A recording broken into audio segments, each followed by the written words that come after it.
What is up, Soul Fam? It's Sundar from Substance Over Style, and welcome to a new video. So today we are discussing receptivity, and particularly feminine receptivity. It was something that came up during a client call this week, and I wanted to discuss it, the importance of feminine receptivity, why you need to learn to receive as a woman or a feminine essence being, and how to do it. Some tips on how to become more comfortable with receiving more in your life. So let's get into it.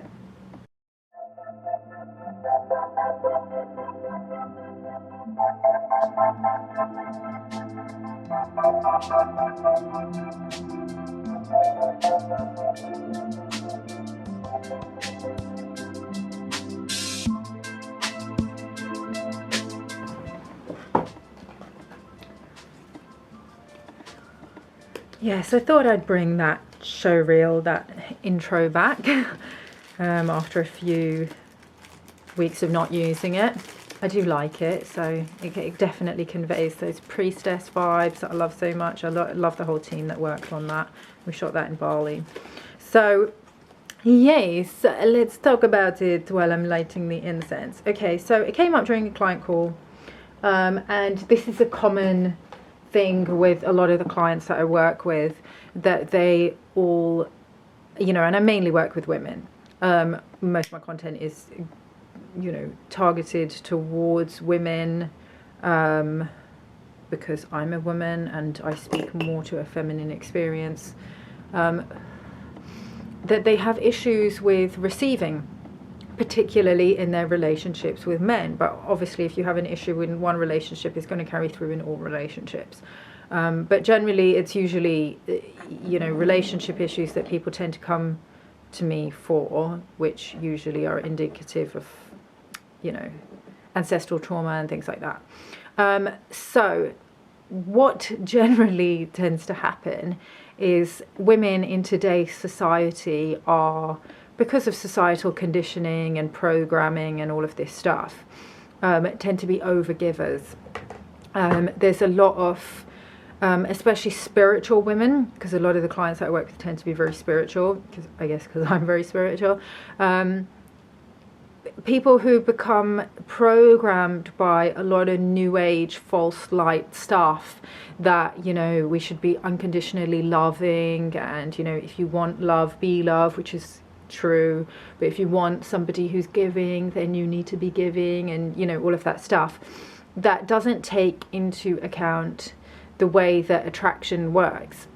Now, I'm not saying that it's as simple as just opposites attract, but polarity does play a role in attraction, a massive role.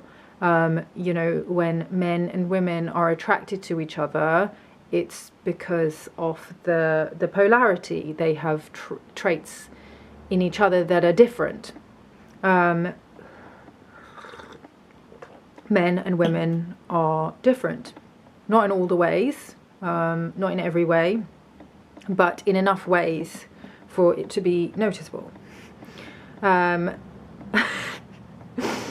Yeah, I'm just thinking about the reports that I saw this week, where the NHS are now having to call, are not allowed to use the term breastfeeding anymore, because it's not inclusive enough, that they have to now say chest feeding, which is, just ridiculous. And I've seen a lot of feminists up in arms about it, and that's fair, that's totally fair. I also think it's ridiculous. I've also seen people who are not feminists find it ridiculous. Breast tissue is required to feed babies. Even men have breast tissue and can lactate in extreme circumstances. So it doesn't matter what gender you are. If you're feeding a child, from this area, it's the breast tissue that has the mammary glands that lactates and produces milk. So it's breastfeeding. We're going to continue to call it breastfeeding. But yes, so the reason why you should learn to receive as a woman is because the feminine principle is receptive. The masculine principle is giving. So when you're giving, when you meet a man and you really like him and you think, oh, maybe he'll like me if I show him how great I am and I give him this and I do this for him, and you invest in the relationship in that way, you're actually in your masculine energy. Unless you want a relationship in which the polarity is reversed, where you're in your masculine and he's in his feminine, you need to learn how to receive, because the feminine is the receiver. The masculine is the giver, the provider. That's why he has a lingam. He is the positive pole on the electromagnetic spectrum. The feminine is the chalice. So he's the sword, she's the chalice, she is the void, she is the negative pole of the electromagnetic spectrum. He's electric, she's magnetic, and together they attract each other. That's what attraction is. It's, you know, we're like magnets. So he's the positive and she's the negative. If you're giving and giving to him and just pouring into him and not receiving anything from him, then not only are you in your masculine energy, but also you've created an inverted loop. So it's basically like a microcosmic orbit that happens between two people. It's supposed to go with the masculine giving first. So this is also goes back to our chakra system. So usually the masculine gives first from the root chakra, which tends to be more yang and seeks outward expression in the masculine. That's why he has the penis. So he gives to her, and then she, you know, then gives to him. That power is from her sacral chakra, her sexual energy. And that doesn't necessarily mean that she has sex with him right away, but she gives him that life force energy, that vitality, that presence, that creativity, which is really not like you're not doing things for him, you're not paying his bills, you're simply just being present, being vital, being in your feminine essence. And then that powers up, and giving him sexual attention, like showing that him that you're attracted to him. That is enough that you're giving then back to him once you've received something from him. So women, we are naturally giving when is it dopamine or oxytocin? I think it's the oxytocin. When we receive enough oxytocin, when we receive enough investment to boost our levels of oxytocin, then we naturally want to give. But if you haven't received from a man and you're giving to him, then you're basically pouring from an empty cup and your energy is becoming depleted. And you're not activating his masculine energy to invest in the relationship. So if he's not invested in the relationship, then, you know, he's just going to lean back in his feminine energy and he's not going to value you, because not just men, but people value what they invest in, what they have to work for. So, you know, it can cause all kinds of problems. It causes problems with emasculation. The man doesn't feel valued. He doesn't feel needed. He doesn't feel like he's had to earn you or work for you in any type of way. So that diminishes your value in his eyes. And you're just giving, and then you end up becoming resentful, and then obviously then you don't respect him because he's not being a man and he's not doing the thing that the men are supposed to do, like, you know, providing and, you know, showing a level of investment. It's not just about money, right? It's about energy. It's about, you know, is he taking you out? Is he doing nice things for you? Is he supporting you in your goals and all of those things? Is he giving you words of affirmation, whatever your love languages are? So you need to be able to learn to receive as the feminine. And a lot of women have problems with this because of a lot of programming, a lot of, you know, new age programming, like I said before, a lot of princess programming from like the Disney movies, and just generally a lot of martyr programming just from the media that, you know, it talks about how women need to just be more masculine, that being empowered, the feminist movement that told women that they're much more empowered, you know, if they can do everything and be a superwoman and wear all of the hats and do everything, we can do everything that a man can do.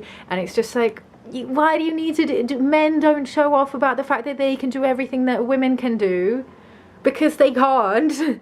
They can't, and why should they? Why should they have to? Why should we have to do everything that men can do? I don't want to do everything that men can do. I've already said this multiple times.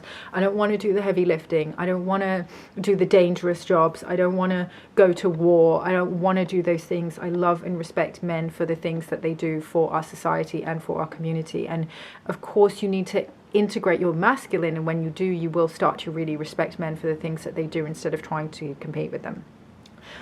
So that's another thing. When you learn to receive from a man gratefully and show appreciation, that you actually start to integrate more of your healthy masculine instead of over-functioning and over-giving, which also throws your hormones out and depletes you because we don't have testosterone. Testosterone is what, gives people energy to work and do the things. Men produce much more testosterone than women. Women, we have to have periods of rest that, we have a monthly cycle. It requires us to rest. If we don't, for me personally, if I don't rest when I get my period, I get really bad cramps. And actually taking a moon day just to read whenever I get my period has really, really helped with my cramps. So, if you're having those kinds of hormonal issues, then, look into cycle tracking and how you can work with your cycle and things like that. Because the whole solar culture of 9 to 5 and all of that stuff is a very yang way of doing things. And another thing, learning to receive is incredibly important regardless of what gender you are, because you cannot give if you're creating a lot of impact in the world and providing a lot of value to people. You have to be able to receive. Like if let's say you're a man and you're a high-powered businessman and you make a lot of money and you're providing for a lot of people, yes, you're giving, providing value, you're doing the services and things like that, but you're also receiving money, you're receiving mentorship, you're receiving supplies, you're receiving services from other people to be able to do that. So, if you want to be successful and integrated in both your masculine and your feminine energy, in order to give, you have to be able to receive. Otherwise, you just have you have a parasite. You don't have a relationship, you have a parasite. And unfortunately, a lot of my clients have been in some very parasitic relationships with people who have very narcissistic traits.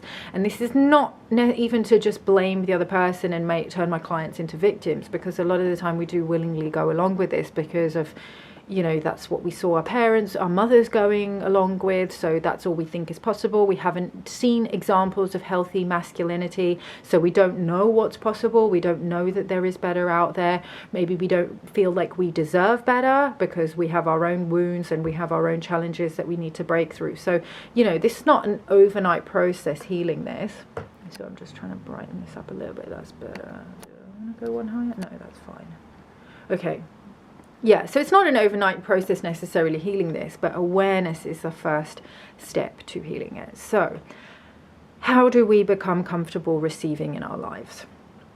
Like I just said, awareness is the first step. So once you become aware of your need to receive and your desire to receive, and feeling comfortable with that and learning that you deserve that, that's literally most of the work done. Once you realize, okay, I should be comfortable receiving and I'm worthy of receiving and I deserve to receive because I'm good enough, then you will start to feel more comfortable with receiving.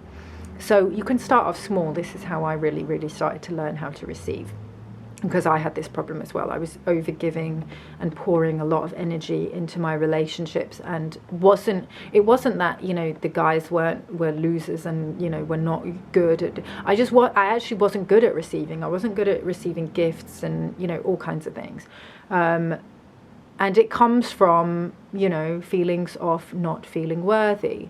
So do some work on feeling worthy. Affirmations is a great way. So just a simple affirmation, I am worthy. I use affirmations a lot in my program, Reclaim Your Crown, and we also have a few kriyas that will open up your channels of giving and receiving. So we do kriyas to tap out any blockages that you have in your meridians, in your energy channels that are preventing you from receiving and from giving. And generally it will be a blockage in your heart chakra, for whatever reason, maybe disappointment, maybe heartbreak, grief, that is preventing you from giving and receiving. Because when you give and receive, it creates a microcosmic orbit that connects you to the world around you and the people around you. And a lot of people are scared to connect with the world around them and with the people around them because of previous disappointments, heartbreaks, and whatever. So when we unblock the heart, and we open ourselves up, then we feel much safer to give and receive, because we feel worthy and we feel enough. Yep, so if you want to join that program, it will be, I will post a link as soon as it's ready. Just bear with me for like a few days or a week while I prepare that. I'm just moving the course over from Patreon to another platform where it will be available as an evergreen product. So keep, you know, your eyes peeled if you're wanting to join that course. And just practice with small things. So, you know, if you don't feel like you can receive, you know, gifts and things that cost people a lot of money because you don't feel worthy of it, try just receiving compliments. The next time somebody says a nice thing, instead of going, oh, you know, somebody says, oh, wow, you're so intelligent, or you're so beautiful, or you have such a great body, instead of going, oh, I'm not, it's just, you know, this book that I read, or, you know, oh my God, I have so many fat days, like, you know, look at you got such a much better body. Don't do that. Say thank you. Or here's another one. If you can try this one works really, really well. So, I know what you're thinking. It is dead sassy. But I tried it on my last partner. He found it so sexy. I mean, obviously it's a little bit jokey, but you know, why not? Like, why not? If you know, especially if it's something that you do know, like if you know that you have a great voice, or if you know that you're really good at your job, you can just be like, thanks, I know. And the more comfortable you get with that, you will start to see that your concept of yourself starts to get higher and higher. And yet a lot of people are afraid of doing this because they're like, well, who am I to think that I'm so great? We have such a, especially, I don't know, like maybe Americans are different with this, but in Britain, it's very taboo to have a high opinion of yourself. And this is why so many people are suffering. Because we know that having a high opinion of ourselves and being confident in ourselves triggers people who don't have a high opinion of themselves, who aren't confident in themselves. But you know what? Sometimes that is necessary in order to give others permission to also shine their light, to also be as magnificent as they truly are, you know, as they came here to be. You know, we're children of God. We deserve to stand in all our radiant glory and be all the things that we came here to be. Like, you know, don't be afraid to, you know, to shine that light and to receive everything that is coming to you. So definitely start with compliments, and the more comfortable that you become with receiving compliments, the more comfortable you will become with receiving other things as well, receiving help, receiving assistance, receiving, you know, abundance, receiving money, more money from your clients, more money from your partners, you know, if you need their financial support. You know, a lot of the time, you know, and this makes me so angry and upset that women feel uncomfortable with receiving provision from their partners. Even if they have children with these men, they feel uncomfortable with receiving provision, and they think that they have to do it all themselves, or they have to, you know, pay 50-50, even though they're the ones that, you know, got pregnant, had the kid, are taking time off work to breastfeed and all of that stuff, or they push themselves and they go back to work even when they're breastfeeding and deplete themselves. And you know, it's a lot, and I don't think that we're ever going to achieve true equality until we start to recognize that, you know, the feminine is different from the masculine. Not that, you know, we cannot be balanced and integrated, but we need to start really acknowledging what the feminine is and the gifts that she holds and how necessary she is on this planet, before we can actually take our rightful places on this earth. So yes, another way that you can learn to receive more is by giving to yourself. So obviously we have masculine and feminine energies within us, all of us. So you can, like I said in my last video where I was just like, you can get your masculine and your feminine energy to talk to each other. You can also get your masculine, your inner king, to gift your feminine with all the things that you would like to receive, maybe from a man or from anybody else in your life. But definitely if it's from a man, then this is a really, really good one.